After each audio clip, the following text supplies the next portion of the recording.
Right. My name is Rich Schmidt. We're here with Drew Allen at Compris Vineyard in Newberg. It's June 22nd, 2023. Drew, thank you so much for joining us today. First question is, why wine? I've been passionate about wine since discovering it in the early 2000s, especially Willamette Valley. That's the first wine that I tried that gave me pause to understanding that wine could be something very special. So early on in my wife and I's relationship, we lived in Northwest Portland and worked for David Namarnik, who owns Aloro Vineyards. At the time, we were working for his transportation company based out of Portland. And we were neighbors living in Northwest Portland and walking by his townhome one day. He was in his garage tinkering around, and we stopped to see what he was doing, and he was making wine. He was the classic garagiste.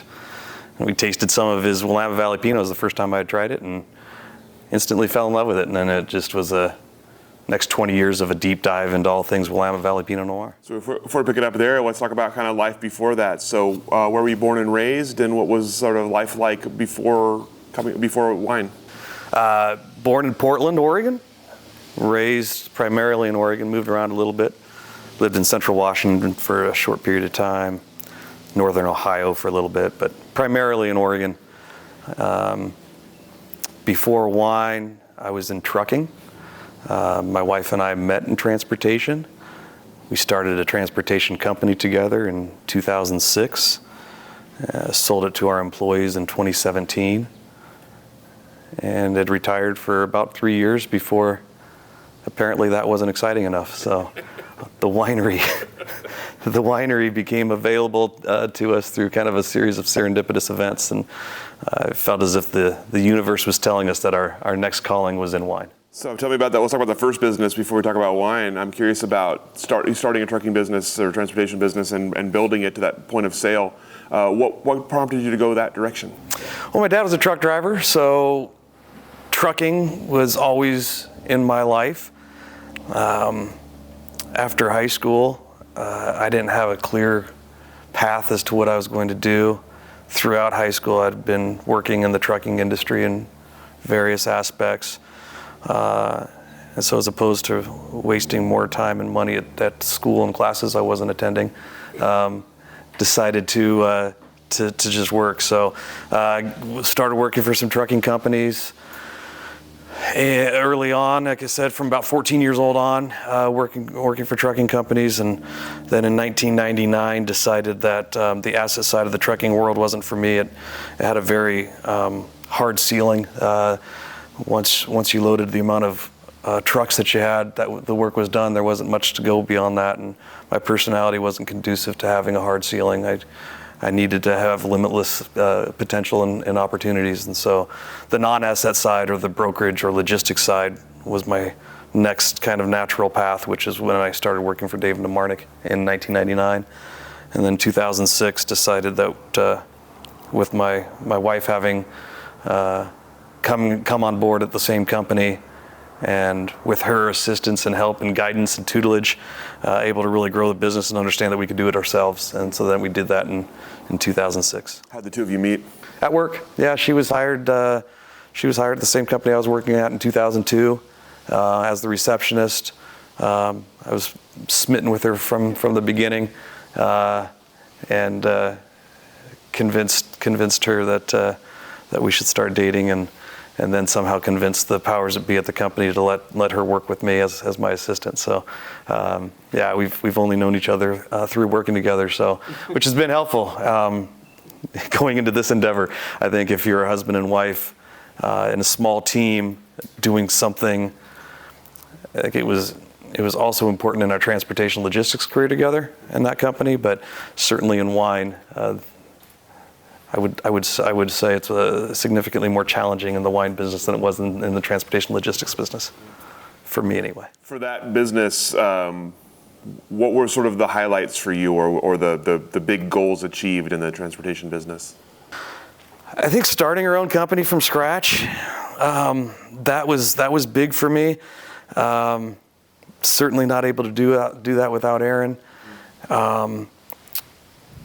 And then growing it, figuring that we needed to scale it in order to monetize it which wasn't necessarily, the monetizing wasn't the primary goal. I think the primary goal was to make sure that our customers and the drivers that we had supported over the years were continued to be supported.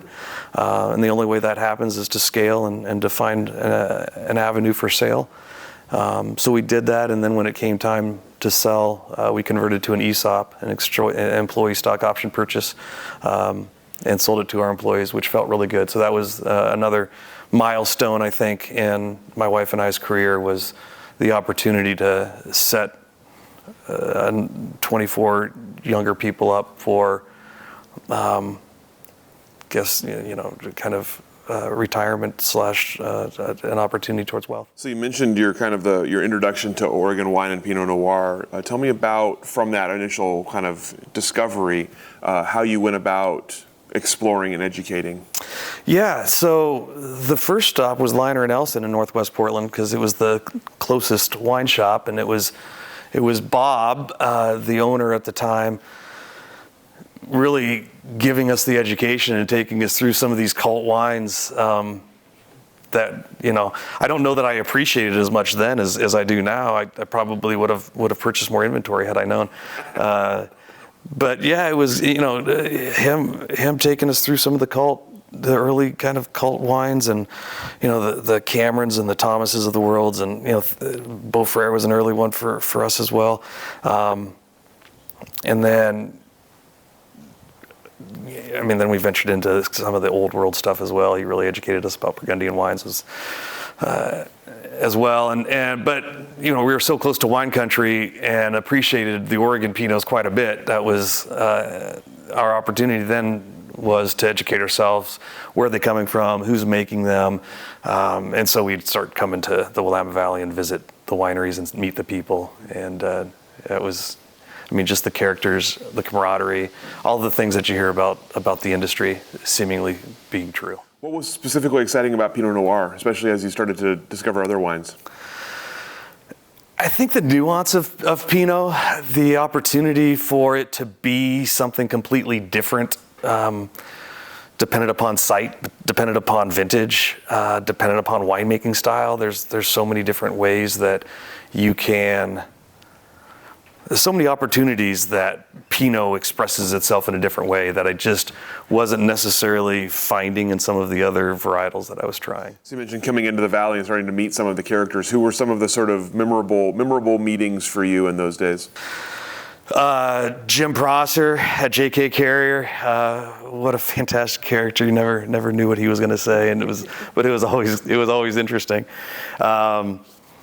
Certainly Mike Etzel, another character in of itself. David Adelsheim, fantastic, knowledgeable and helpful. Eugenia Keegan, a little bit later on for her. Yeah, I think those were primarily John Paul at Cameron, another character. Definitely characters, all of them. So tell me about the as you had you sold the company. You're excited about wine. At what point does getting into the industry become something you start thinking about? So it was a passion, wine, something that whenever we would travel was always a big part of the travel. We retired fairly young in our life, and we knew that if there was an opportunity that presented itself, we would be open to it. I don't know, but we weren't going to search anything out at the time. We had put a lot of effort, hours into our previous business, and frankly felt that retirement was not a bad thing for us, and we were quite enjoying it. One of the first things that we did upon retirement was travel, because that was never an opportunity, working and owning a small business. So one of our first travels was a river cruise on the Danube. On that river cruise, small boat, maybe 120 people. 6 of those people were 3 couples from Newberg, Oregon that we had never met. But being from Oregon and being educated in wine country, there was some you can't live in Newberg, Oregon and not be wine adjacent at least. So there was an automatic connection there. And then additionally, one of the couples owns Anamkara. Another couple owns a business here locally downtown, and then the other couple actually had a transportation logistics company. So there's a lot of opportunities for conversation. And in one of those conversations, I had said I'd love to be a part of the wine industry, own a vineyard, do something. Like it's a passion of mine. Would love that opportunity. Just conversation in passing. Cruise ends. We all go our separate ways. We're not exchanging numbers. We're not we're not besties at this point. It was just a fantastic cruise, and we all got along well. 14 months later, my wife and I were living in Seattle at the time. We came down to pick up some of our allocations at some wine clubs that we belong to. We stopped in at Rosemarino's downtown Newberg for some dinner. In walks one of the couples from the cruise that we hadn't seen or contacted for 14 months. Dennis Lewis had remembered the conversation that we had on the river cruise, asked if there was any seriousness to that, and if so, he had a buddy selling a winery, would be interested in going and checking it out. So we kind of chuckled, but Erin's like, we've got a couple hours to kill tomorrow, let's check it out. So the next day we came up to Vidon, met Don and Vicky, really kind of fell in love with the place, fell in love with the view, fell in love with the fact that he was growing and making some kind of different varietals than you see in the Willamette Valley. The wines were great. The vineyard was in great shape, seemingly, for my very pedestrian viewpoint at the time. But we're pretty smitten with the place. We were on our way to Moab right afterwards to spend some time with Erin's folks and take a little vacation. So we figured we'd take the next couple of weeks to kind of determine whether it was going to be the next step in our life. And Dawn then texted me a few days later and said, "Hey, I'm not trying to push you guys, but I've got 3 other offers. I'd really like it for to be you, but I need to know. I'm 90 years old or approaching 90, and I need to do something." And so what we thought we had a few weeks to kind of noodle on became we need to make a decision. So we talked, and there were 2 factors I think that really fed into the determination. One is that we both kind of simultaneously came to the conclusion that if we lost out on this opportunity, we would not be happy about that. We felt that it was a fantastic opportunity, and then kind of, a big factor is can we finance it? Can we get it put together in the time frame that Dawn's kind of demanding? And so the last determinant is if we could actually execute on that, then we would go ahead and buy it, and so we did, and here we are. There's the serendipity of it that was not lost on us too, right? Just the chance meeting half a world away, and then the chance meeting again 14 months later. It felt like the universe was telling us something. So tell me about, after making the transition, what were your kind of initial thoughts of the site, of the vineyard, of the winery? What needed to be done? You don't know what you don't know is what I've determined. It was funny. When Erin and I were discussing about the potential of buying, I had conversation with Don about what the day-to-day was here so that we could perhaps paint a picture as to what our life was going to become. He painted a very rosy picture of what the wine industry is all about. But that's where my naivety came in, right? Had no idea what to expect, and it was like, oh, well, I mean, if this 90-year-old guy can do it and seemingly no sweat, then my wife and I, we can knock this out, not a problem. So, but when we started digging in, we started to understand that there's some kind of capital expenditures that needed to be done, perhaps overdue, and just digging into what wine growing and winemaking is all about, it really opened our eyes to what needed to be done. I'm not saying that it was in disrepair, it was neglected, but there was just a lot of work that needed to be done. And it was also Erin and I discovering who we wanted to be, what kind of winery we wanted to be, what kind of wine we wanted to make, how we were going to be good stewards to our land, to our community, to each other. And so it was a discovery process and a learning process. So with that said, as you were determining that, what did you kind of determine to be sort of the ethos of this place as you were taking it over? Well, the first thing we did is we went from conventional farming to organic farming immediately. And then we started looking at some of the other packaging details that would result in a lower carbon footprint.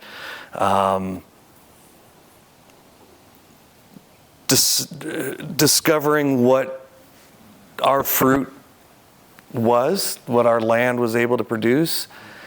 And I think that's evolving still as we've converted to organic farming. There's going to be a change physiologically in the plant, and then it's going to transfer to the fruit. So it's still a discovery process. But I think we're dialing it in. We're dialing in what kind of wine we want to make. Just in so much as determining pick dates that perhaps result in a little lighter style or more acid driven, not as extracted, not as ripe, certainly ripe, but not as some of the previous vintages here. We've got a warm site, so it can be a challenge, but we're kind of narrowing in on as to how to facilitate that. Tell me about that, about getting to know your site and exploring it here. How has that gone so far, and how well do you feel you know the place? I don't. I don't. I think I would be naive to say I know it after 2.5 years. I think it takes a while to figure it out. You've got one vintage a year that you can use to learn your site. So I've got 2 vintages under my belt. The first vintage was a deer in headlights. It was just coming here every day, having no idea what to expect. And the second year was a little bit more insightful. I had a little bit more from the previous year understanding of not only the process, but how the grape juice, as it started to ferment into wine throughout the steps, what to expect from a flavor profile. So, without having any base knowledge the first year, there was nothing I could go back to or think about. So the second year helped drive it a little bit more, and we it helped us learn. And this is our third year, and we'll learn again. And as I said, the vines are changing as we're organically farmed. The fruit's going to be a little bit different, and we're going to keep learning. Obviously, an interesting time to enter into the industry in the kind of the midst of the pandemic. So tell me about the factor that played in your thinking and how you'd sort of develop a business in that time. I think we had the assumption in November of 2020 when we purchased, and I don't think we were alone, that the pandemic was on the downswing. And it wasn't necessarily going to play a factor in the business. We were, of course, wrong. But looking at it back retrospectively, it offered us kind of a soft opening, as it were. Obviously, there wasn't huge crowds coming out during the pandemic. When they did come, it was outdoor tastings only. We didn't have the tent at the time. We didn't have heaters even. Like it was not the best tasting opportunity for people. So it's not like there were lines of cars waiting to come visit us. So for Erin and I, not having been in the industry, not having been in this service industry, not used to talking to people, being engaging, being on all the time, it was good for us to have a soft opening, because it was still exhausting at the end of the day, even if I only saw 3 people. I was exhausted mentally, emotionally, physically. So it was nice. And then just to kind of get our stride as to how we talk about wine. Again, who we want to be, how we want to present ourselves, who do we want up here, what's our brand, what's our ethos, what's our mission. It gave us all those kinds of opportunity to figure out all those kinds of things. You made an interesting point there, not coming from a hospitality or service background. This is quite a dropping in spot here. So tell me about that, about sort of learning that part of things, the service hospitality part of things. Yeah, I think not having come from it ultimately served us well. I think we come with an approach that it doesn't necessarily, like, we're not selling you on wine. We're not selling you on Wine Club. We're not trying to provide for a transaction here. I think our naivety played into, we're trying to provide a comfortable experience that you can come up and sip on some wine and have a conversation on a human level and make a connection that's more personal than transactional. How did the name Compris come to be? So we weren't set on changing the name when we bought.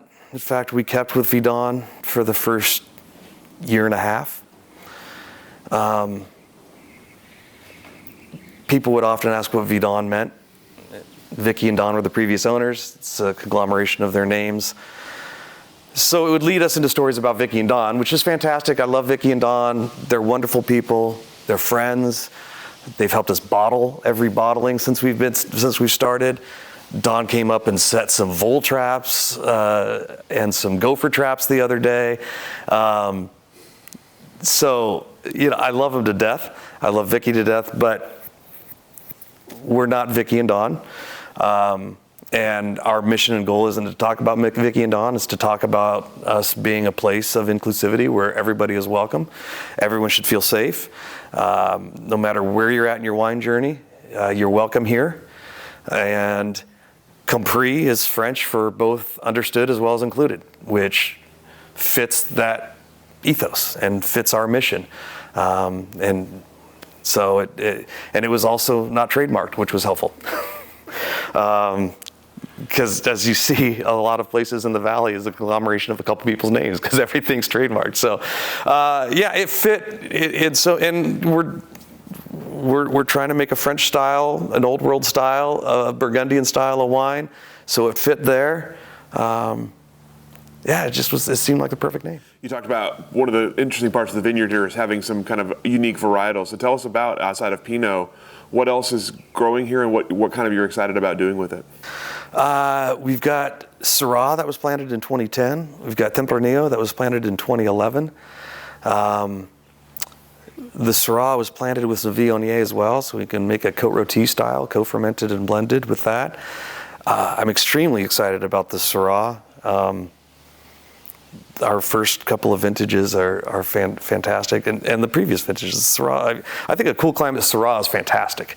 The Tempranillo, first year we implemented a Rosé Tempranillo into our program.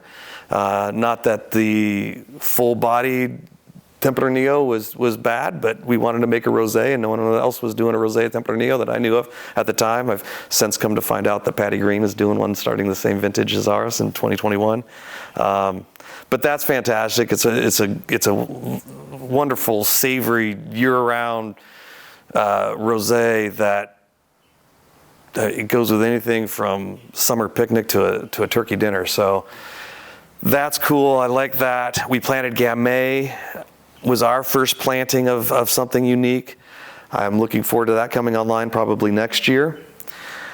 Last August, I planted some Cabernet Franc. I'm looking forward to that coming online. A cool climate, kind of Loire style Cab Franc. I think can and will be fantastic in the Willamette Valley. I think we're small. We're a micro boutique. We're not distributed anywhere. All of our sales are direct to consumer. That gives us a unique opportunity to play with some different varietals and be able to talk to people about why we're doing it and how we're making it and why it tastes like it does and how it's different than others. I I think it just adds to our story and our experience and the opportunity for people. As you sort of honed that in, and especially as you've changed the name, how has the sort of the customer facing side gone? How have the events gone and the storytelling? The storytelling is getting better. Like not coming from hospitality, as you had so graciously pointed out previously. It took a while for us to kind of understand, how do we talk to people, and not to where it's like a disingenuous or not, easy and authentic conversation, but we also need to talk about why we're doing what we're doing and why it's important to us. And that's taken some time for us to figure out what that looks like. So that's going well. I think the story's being well received. It's a slow burn. It's a marathon, not a sprint, as we always say. But I think we're gaining some momentum. I'm excited about our future. We've got a couple of new people that are either recent to our team or coming on our team that I think is going to further propel us. That was going to be my next question anyway, was about your team. So tell us about the team here and how it's grown.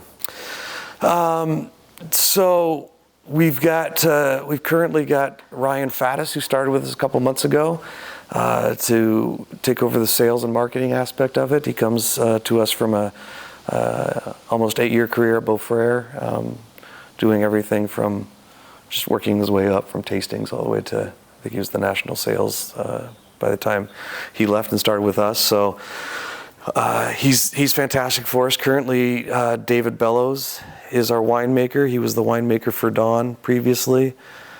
We had convinced him to come out of retirement when we purchased so that he could help us learn how to make wine. He agreed. He said he had a 3 to 5 year shelf life dependent upon my intellect level and how quickly I'd be able to figure out how to make wine. Knowing that shelf life, we're coming up on the end of the 3rd year with David, so we've got a new winemaker that's going to start next month. That's also going to help drive some of our vineyard decisions as well. As I'd mentioned, we converted to organic farming from conventional. And now we're going to start looking at a regenerative farming opportunity for this property and seeing how far we can push it. And so Erin Kendall is going to be doing that. He's starting, like I said, next month. He comes from us also from Beaufrere, where he's been the assistant winemaker the last 7 or 8 years there as well. What prompted the desire for the regenerative farming? Again, being good stewards to the land is super important for my wife Erin and I. I think closing the loop and having the opportunity, everything you put on your vineyard comes from your vineyard is exciting for us. I think, again, we talk about storytelling and I'm a little bit reticent to call it storytelling because it sounds made up or it sounds like you're trying to sell someone on something, and that's not what we do here. I think we are responsible to leave the land a better place than we found it, and so that's what drives our decisions. And so in that regard, it's not a story. It's just letting people know our thoughts and who we are, more than trying to conjure up a story. So we make all our decisions here based off of what's best for the wine, and that includes the land and the vineyard, certainly, what's best for our community, and also what's best for each other. So that those are the 3 litmus tests that we measure all our decisions here that we make as a team. What are you looking ahead to here? You mentioned kind of 3 years in, they're going into your third vintage this year. What's on the horizon that you're excited about here at Compris? Honing in on figuring out our property, figuring out our vineyards, figuring out our fruit, figuring out what wines our property will support, growing our community. yeah, I think those are the things that I'm most excited about right now. So obviously you haven't been in the industry for terribly long, but you've been watching it pretty closely for 20 plus years now. Tell me how you've seen Oregon wine grow and change in that time. There's a lot more interest in it from both local and foreign and outside, from every aspect. You see it in the growth. I think you probably know better than I, but what are we approaching 700 wineries in the Willamette Valley right now? That certainly wasn't the case 20 years ago. You read or hear or see about vineyards being bought up by big players and small players alike. I don't want to discount, and I don't say that as anything but factual. I don't hold an opinion necessarily. We're small family-owned boutique. I like that. But I also like the capital that the big guys bring in from a marketing perspective. I don't have that capital to make Oregon a draw across the world. They do, so more power to them. I think some of both is necessary for our long-term success. So, yeah, I just think there's a lot more interest. You look at the Oregon wine industry, and we're the fastest growing in the world right now, and that's in both volume and quality and from a price perspective. All of it is on the upward tick, which is, I think, why you're finding so many people interested. Where's the industry going next? What's coming down the road?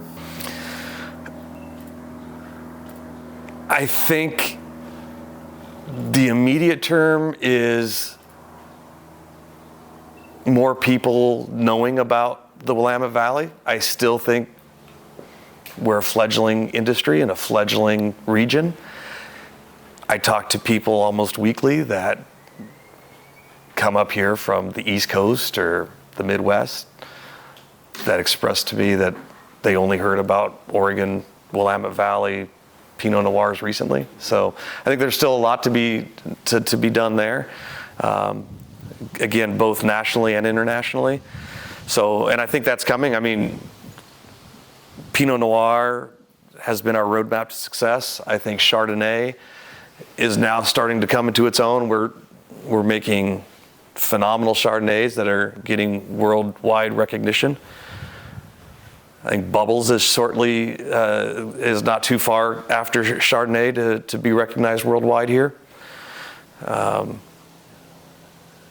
So I think short term that is our opportunity. Then longer term, maybe more people play with varietals like Cab Franc and Tempranillo and Syrah here. I think we're starting to see more being planted, and then just looking at other varietals that can thrive in the Willamette Valley. I know early on Riesling was tried, and then for some reason abandoned, and now we're starting to see that make a comeback as well, which I think is fantastic. It's kind of the perfect region for Riesling as well. So I think we double down on Pinot and Chardonnay and get some more growth, and then start introducing some other varietals that we can do really well along the way. Outside of what we already talked about, sort of for the future here at Compris, is there anything else on the horizon for you and Erin that you're excited about? No, continuing to figure out what we're doing here is what we're hands on in every aspect. We're down farming, tractoring, pruning. We're making wine, we're bottling wine, we're selling wine. I mean, we're involved in every aspect. We're cleaning bathrooms. We're doing the whole thing, and as we're exploring what else we can do from a wine growing perspective, there's no lack of things. So I think right now is still just trying to dial in that, and then who knows what else is on the horizon after that. And what advice or words of wisdom would you have for someone wanting to join the Oregon wine industry? I should say exactly what Eugenia Keegan and David Adelsheim told me when I asked them before we purchased, and they said, don't do it. But look, I obviously did it anyway. I think that if you have the passion and you love the lifestyle, it's the most rewarding and fantastic thing you could ever do. I say all the time, it's the hardest thing I've ever done in my life, but I wouldn't do anything else. I absolutely love every day of whatever that brings, whether that's having to fix something for the 12th day in a row that broke, or cursing Mother Nature for yet another kind of unusual weather event that seemingly happens every month anymore. But it's just the opportunity to grow something that can ultimately be shared and conversational is remarkable. So I would tell anybody to do a gut check, make sure it's everything that you want. Talk to a lot of people, make sure you have perhaps a better understanding than I did as to what your day-to-day looks like. Come see me, I'll be honest. But yeah, if all of those boxes get checked and you're still in, you'll never do anything better in your life. That's all the questions that I have for you. Anything I didn't ask that I should have? Anything we didn't cover today that you'd like to cover? I think you pretty much hit it. All right, excellent. Appreciate you, Rich. Thank you. Thank you. Appreciate your time and sharing your beautiful space with us, sharing your story with us, and go ahead and let you off the hook. All right, cheers. Thank you.